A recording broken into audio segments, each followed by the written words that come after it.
राम राम भाई सबने, कैसे हो सब लोग। तो भाई बाबा की दया से सब लोग ठीक ही होंगे। तो भाई कल हमारे देश में एक ऐसी घटना घटी कि सभी भारतवासियों की आंखों में नमी छा गई।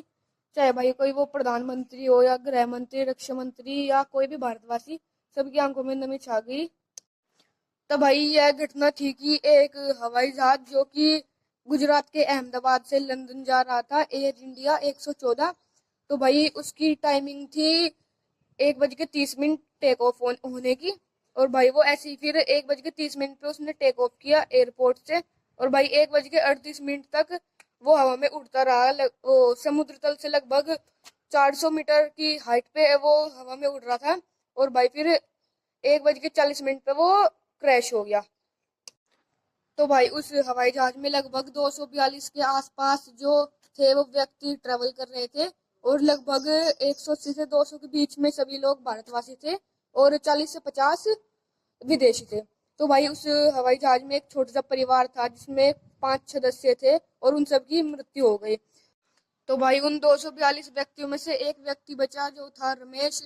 तो भाई ना तो उसे कोई गहरी चोट है और ना ही वो अस्पताल में भर्ती है, और वो बिल्कुल चंगा है। तो भाई इस हादसे से हमें एक मूवी याद आती है जो की थी लक, मूसे वाले लक।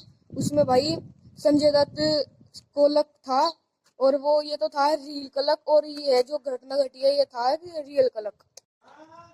तो भाई रमेश के बचने का कारण था कि जो जब हम प्लेन में एंटर करते हैं तो एयर होस्टेस हमें कमांड देती है कि जब कोई प्लेन दुर्घटना में हो तो हमें ऐसे परफॉर्म करना चाहिए।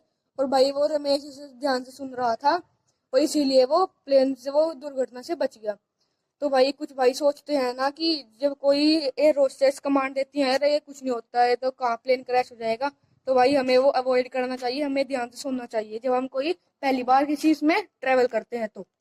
तो भाई इस हादसे से हमें यह पता चलता है कि सबसे बड़ी चीज होती है वो समय होता है, और सबसे ताकतवर चीज भी समय होता है। तो भाई इस पूरी दुर्घटना से हमें यह सीख मिलती है कि हमें सतर्क रहना चाहिए और हमें इंस्ट्रक्शन को ध्यान से सुनना चाहिए। अगर हम किसी चीज से पहली बार ट्रेवल कर रहे हैं तो हमें सावधान रहना चाहिए। तो भाई आज के ब्लॉग में बस इतना ही, और अब मिलते हैं अगले ब्लॉग में। तब तक के लिए राम राम भाई।